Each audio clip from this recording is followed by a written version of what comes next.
Now student, today we will see chapter 8, comparing quantities. Comparing quantities means we have to compare two things, two objects, etc. We need to compare in daily life. हमको daily life में कुछ ना कुछ compare करने की ज़रूरत पड़ती है. For example, the car is faster, or car is slower.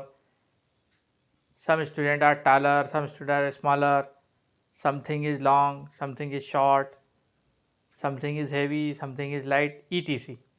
And when the magnitude means when the digits are included this one, then we have to calculation also.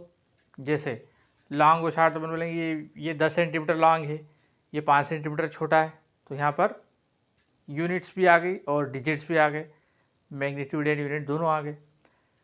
तो ये कंपेयरिंग हमको करना पड़ता है. In this chapter we will see comparison by two methods. One is by division and one is by percent. First we will see division, which is called ratio. मैंने third point में लिखा है sometimes we need ratio. Now we have to understand what is ratio.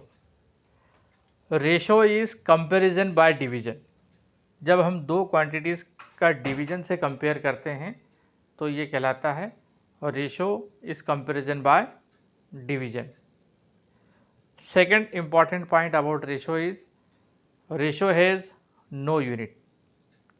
Ratio has no unit. Third and most important point, same quantities are compared in ratio. Same quantity से मतलब जिनकी unit same हो. जैसे kilometre से kilometre compare होगा, kilometre से metre compare नहीं होगा, किलोमीटर से सेंटीमीटर कंपेयर नहीं होगा, सेम यूनिट में होना चाहिए, तब उनमें कंपैरिजन हो सकता है. किलोग्राम और किलोग्राम में कंपैरिजन होगा, ग्राम और ग्राम में कंपैरिजन होगा. तो सिंपल सी बात है कि यूनिट सेम होगा तो हम कंपैरिजन कर सकते हैं. अब यूनिट सेम नहीं हो तो यूनिट सेम नहीं हो तो हमको उसको सेम यूनिट में लाना पड़ेगा. When units are different we have to make the unit same, then we can compare the ratio. तो ये थर्ड पॉइंट हो गया रेशो का. नेक्स्ट पॉइंट है ratio return in simplest form. Ratio को सिंपलेस्ट फॉर्म में लिखा जाता है. देखो रेशो कंपैरिजन बाय डिवीजन है, जैसे मैंने लिखा 20/45, तो इसको कैंसिल आउट करो 5 से. 5 4 जा 20, 5 9 जा 45, तो ये 4/9 ये सिंपलेस्ट फॉर्म हो गया. ये अब और किसी से नहीं कट रहा है, केवल 1 से कट रहा है. तो ये सिंपलेस्ट फॉर्म में हम जनरली रेशो को लिखते हैं. तो इस तरीके से हम कंपेयर करते हैं. तो रेशियो से कंपैरिजन की हमको ध्यान रखना है. Ratio is comparison by division. तब इसमें कंपैरिजन कैसा होगा, जैसे अपान में 9 है, ऊपर 4 है ना, तो 9 में से 4 आउट ऑफ 9 4, ऐसा भी हम इसको बोलते हैं. Now we will see some ratio based questions in exercise 8.1.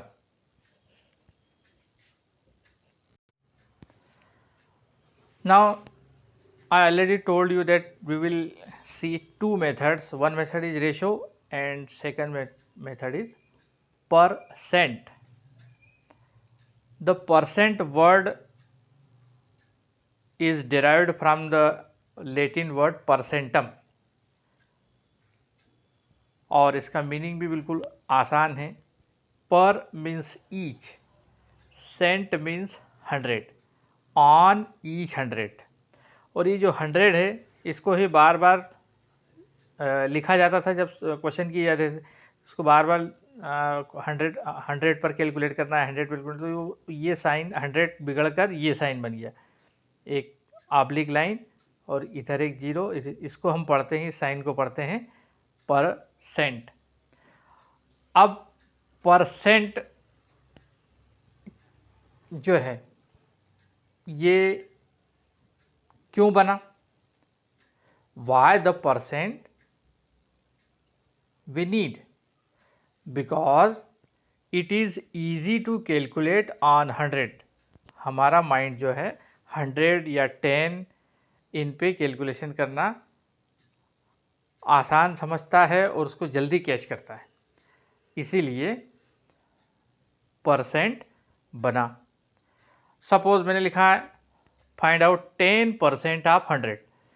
अब अपने दिमाग में क्लियर है कि परसेंट यानी 100, 10% means on each 100 we have to take 10, 10% mean on each 100 we have to take 10। तो यहाँ कितने हैं 100, ये देखो 1 2 3 4 5, ये 500 है। ईच 100 में से हम कितने लेना है, ईच 100 पे कितने लेना है 10, तो ये 10 10 10 10, टोटल कितने हो गए 50। तो ये हम ओरल कैलकुलेशन कर सकते हैं। 10% ऑफ 500 हाउ मच, तो हम मन में सोच लेंगे भाई 100 कितनी बार है 5 बार, तो 10 भी कितनी बार आएगा 5 बार, 10 5 50, यानी 10% ऑफ 500 कितना हो गया 50। दूसरा तरीका है कैलकुलेशन का, तो ये परसेंट के साइन की जगह अपन 100 लगा देते हैं और ये अपान में चले जाता है। 100 कहाँ जाता है अपान में, 10/100 इंटू 500, तो 0 से 0 कैंसिल हो गया, 5 10 जा 50। तो इस तरीके से हम कैलकुलेशन करते हैं। जब हम परसेंटेज वाले क्वेश्चंस करेंगे तो इसके बारे में मैं और बताऊंगा। When we will solve the percentage question, then we will learn some more thing about the percent. Here is only general introduction, what is percent and why we need percent for comparison. We need percent for comparison because it is easy to calculate on 100. Now we will see the some question based upon ratio in exercise 8.1. First question is find ratio 5 rupees to 50 पैसे, 5 rupees to 50 पैसे। Now we know that in 1 rupees there are 100 पैसे।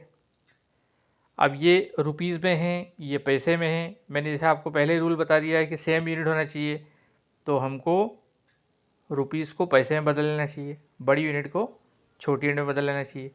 तो 1 rupees में 100 पैसे होते हैं, तो यहाँ पर हमको 100 का मल्टीप्लाई करना पड़ेगा, 5 इंटू 100 अपॉन 50। नाउ 0 से 0 कैंसिल, ये 5 से 5 कैंसिल, तो यहाँ कितना बचा 10, 10 अपॉन में कितना बचा 1, तो 10:1। ये 2 डॉट लगा के हम लिखते हैं बाद का डिजिट और इसको पढ़ते हैं (टू), 10:1। ये आपका रेशो हो गया।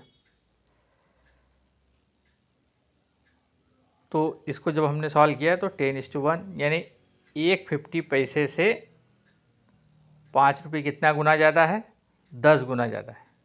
ये हमारा कंपैरिजन हो गया। Now second question, first question का बी, 15 किलोग्राम इज टू 210 ग्राम। अब यहाँ पर कुछ यूनिट अपने को याद होना चाहिए, जैसे 1 किलो, किलो शब्द जहाँ भी आ गया वहाँ पर 1000 समझ लेना है। Where you will see kilo word, then it means 1000. In 1 kilogram there are 1000 gram. How much? 1000 ग्राम। तो किलोग्राम को हमको ग्राम में बदलना पड़ेगा, तो कितने का मल्टीप्लाई करना पड़ेगा 1000 का, 15 इंटू 1000। ये किलोग्राम की जगह हमने क्या लिख दिया है 1000, तब ये ग्राम में बदल गया। 210 तो ग्राम में दिए हुआ था, अब ये दोनों सेम यूनिट में हो गए, ग्राम और नीचे भी ग्राम, तो अब इनका कंपैरिजन हम कर सकते हैं। तो ये 0 से हमने ये 0 कैंसिल कर दिया, फिर 3 7 जा 21, 3 5 जा 15, ये 3 से कैंसिल किया मैंने। अब और कैंसिल होता है क्या, नहीं, तो 500 जा 500 और 7 वैसे की वैसे ही, तो इसको हम लिख देंगे 500:7। तो ये इन दोनों का कंपैरिजन आ गया। नाउ क्वेश्चन नंबर सी, 1 का सी, 9 मीटर टू 27 सेंटीमीटर। अब हम सीख गए हैं, यहाँ मीटर है यहाँ सेंटीमीटर है, दोनों को सेम यूनिट बनाना पड़ेगा। तो यहाँ हमको याद रखना है 1 metre equal to 100 centimetre, 1 metre is equal to 100 centimetre. तो मीटर की जगह अपने को 100 लिखना पड़ेगा। 9 इंटू 100 अपॉन 27, 9 1 जा 9, 9 3 जा 27, 100 अपॉन 3 यानी 100:3 इनका रेशो आ गया। Similarly question number D, 30 days is to 36 hour. अब यहाँ हमको याद रखना है in 1 complete day how much hour, 24 hour. दिन और रात मिला के एक पूरा दिन होता है, तो 24 आवर होते हैं। तो यहाँ पर अपने को डेज की जगह 24 लिखना पड़ेगा। 30 इंटू 24 अपॉन 36। और यहाँ 12 का टेबल से अपन कैंसिल करेंगे। 12 2 जा 24, 12 3 जा 36, फिर ये 3 से ये 10 टाइम कैंसिल हो जाएगा। तो 10 2 जा 20 अपॉन में कितना बचा 1, 20:1। तो ये रेशो के क्वेश्चन हो गए।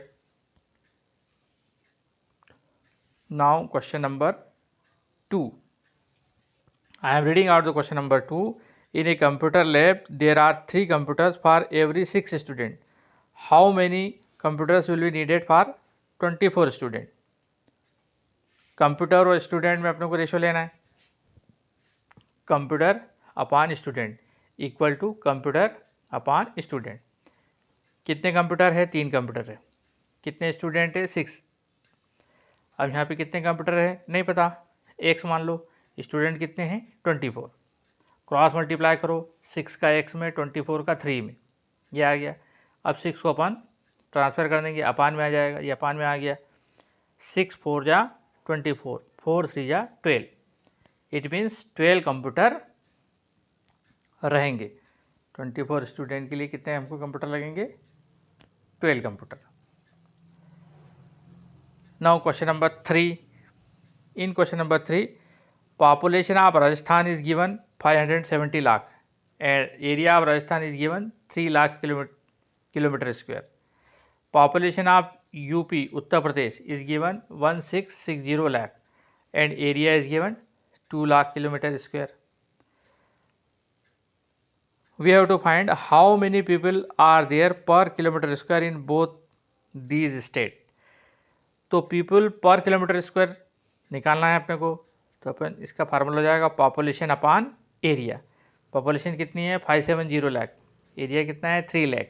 इसको कैंसिल आउट किया तो आ गया 190 पीपल पर किलोमीटर स्क्वायर में है राजस्थान में। इसी प्रकार से यूपी का 1660 अपान 2 कैंसिल आउट किया 830। तो यूपी में कितने हैं, 830 पर kilometre square,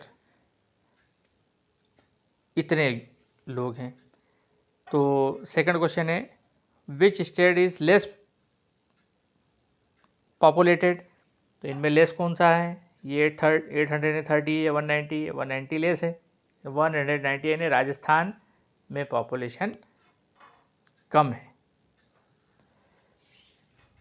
so exercise 8.1 is complete here. Complete your maths copy and revise the chapters. From 4 chapter you have to revise 4, 5, 6, 7 likewise. In the next lecture we will see exercise 8.2. Thank you.